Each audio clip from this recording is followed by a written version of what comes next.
G'day, my name's Ian Campbell from Fortum Australia. Fortum is a charity that supports the wellbeing and mental fitness of first responders and their families. These are the people that care for and protect our community. Thanks so much for tuning in and being part of our conversation today. Joining us, Heather Millard, who's a chaplain with New South Wales Ambulance. Thanks so much for your time, Heather. Many will be surprised to hear, or perhaps it'll be news to people, that New South Wales Ambulance has a chaplaincy service. Tell us about your job, your role with New South Wales Ambulance. Yeah, look, it's a really great program. There's actually about 55, 56 chaplains across the state. We're all volunteers, except for our senior chaplain who runs the program for us. And we're part of New South Wales Ambulance's total health and wellbeing program. So we work alongside the psychologists, peer support officers, health coaches. We've got exercise physiologists. It's a really great program. Where the chaplains come in is we are all people of a faith background. Christians, we've got Muslims, we've got Jewish faith backgrounds as well. But we serve everybody. We're there for everyone, regardless of their faith background or their spirituality. Chaplains are there to bring the calm, to bring the sense of relationship.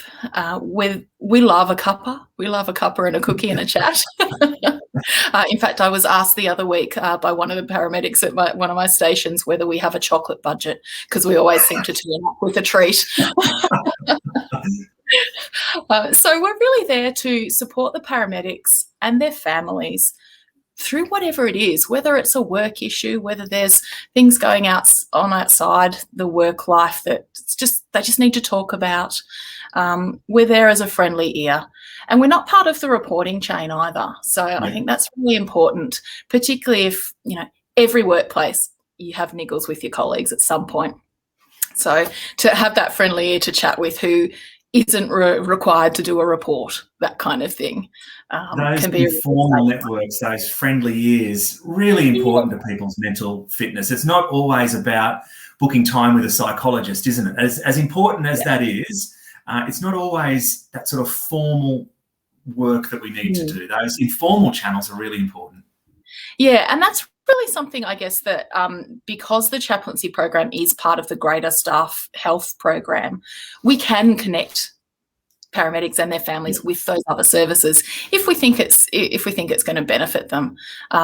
We're also really appreciative of the work that Fortum does as well. Having those outside of your work community opportunities to connect with like-minded people and families is great.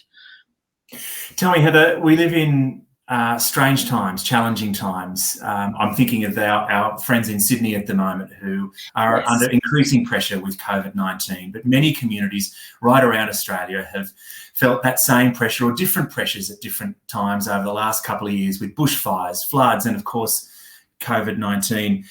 How are you seeing it play out in your networks, in your communities? How are people feeling at the moment? What are you noticing? I think if I had to sum it up in one word, which is a hard thing to do for this situation, but uncertainty. Just the changing nature of the situation weekly and even daily at the moment. And that's what we're seeing in Sydney and our colleagues in Melbourne have experienced as well. Yeah. The work of a first responder is so intense while you're on shift and for long shifts as well, that the downtime's really important. But sometimes you can't even plan for that right now. Or your downtime is filled with helping your children homeschool. Yeah. So the uncertainty of that, the difficulty we're seeing with some of our younger paramedics or our newer paramedics, I should say, are often deployed to stations that aren't in their hometown. So they're starting a new job, they're meeting new colleagues, and they're away from their existing support networks. So that can be a real challenge, and trying to get back to those networks or to that hometown isn't always a given at the moment. So things like that. Of course, it's not just the paramedics themselves, of course, it's the families with their routines being thrown out. As I mentioned, the homeschooling's a hard one, caring for other members of family is hard as well, with restrictions on visitors in nursing homes. Like, I've seen a lot of sadness over that as well. It's an interesting point you make around there really is no downtime for a first responder in this situation, is there? Because you deal with it at work. You can't necessarily leave a pandemic at work. There's an element of home life that is infiltrated by the needs of COVID-19. That downtime just doesn't exist, does it? And the other thing that I've picked up from the first responder community is that real fear of bringing COVID-19 home. Yeah. I mean, that must put incredible stress on people. Oh, yeah, it really does. And, you know, there's so many practices and policies in place and strict rules about the use of PPE on the job. But even now, particularly in Sydney, paramedics are required to wear a mask while they're on station, while they're in the car without a patient. And that just adds that extra layer of isolation, really, because you can't have that, you know, that cheeky smile at a joke. You don't know if you've connected with your colleague in that sense. So that's adding an extra layer of, I'm kind of actually feeling a bit more alone than what we're seeing. And I think there's one of the other things the chaplains are seeing is, I guess, an overall a sense of struggling with grief and sadness about the whole COVID situation. They're not being able to, as I've mentioned, but not being able to celebrate a milestone birthday. But so we're kind of processing what does that actually mean. I'm dealing with that, but all these little things are breaking down our resilience. And those little things like a birthday, as you say, build resilience, fill your cup, but they're now more complicated. Yeah. That it is. And, you know, Australians love to say we're a resilient nation. We work together to bring everything back to normal. But we go back to the 2019-20 fire season, devastating, wore down everybody, first responders and the communities. Then we had freak hailstorms on the back. Then we had floods. All of a sudden we're being attacked by this virus. We really haven't had that chance to process all of those things and fill that cup up again. Yeah. So what's your advice when you talk to people? How do we try and catch those little moments that do fill our cup in amongst the building pressure, the ongoing pressure that we live in? Yeah, look, it can be hard, and of course it's different for everyone. I would have loved to be outside today talking to you, because one of the things that fills my cup is being out in nature, but it's a bit cold in Canberra today. I think we're only just hitting about 4 degrees. So it's finding even 5 minutes for that, whether it's 5 minutes to take a walk outside around the station when you're on shift, or when you get home, having that hot shower, then coming out to the family and taking those stolen moments before the kids go to bed or before you need to get into bed. One of the things I've also had a number of chats about is hobbies, and the release that can give you, and the different setting of experiencing that hobby as well. So you don't, a hobby's a great release and can give you joy, whether it's, you know, for me, it's walking outside. For others, it might be playing the piano. But there's also that risk of having your joy become a coping mechanism only. Yeah, interesting. Into a pattern of, I feel bad, I'm going to play the piano, and then there's that association of there's that link between the two. Kills the joy a little bit, perhaps. Look, it's everybody's dealing with kind of, I guess, these stressful, scary situations that first responders see every day.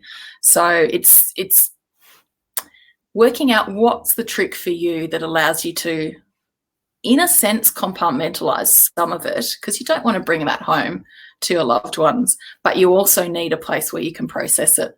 So what is it that, you know, is it spending time in with one of those wonderful colouring books, just to let your brain roam for 5 minutes when you get home?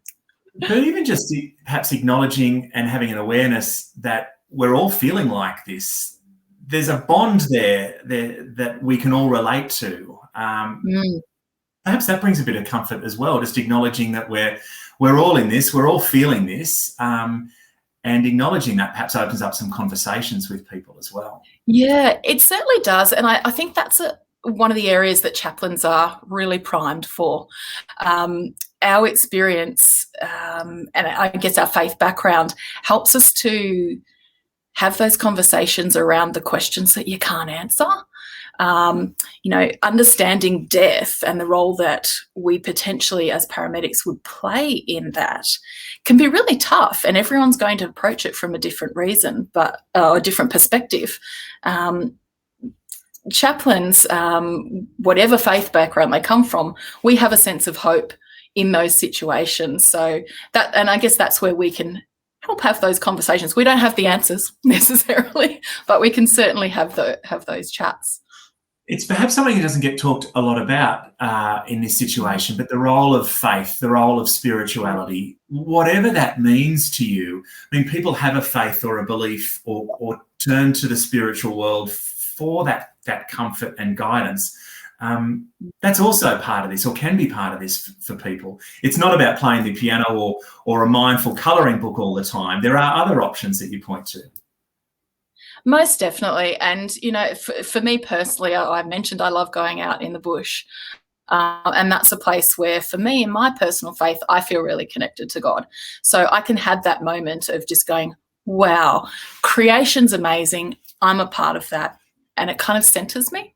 Mm-hmm. So whatever it is for each individual that gives them that sense of belonging, I guess, is really important to keep trying to get back to.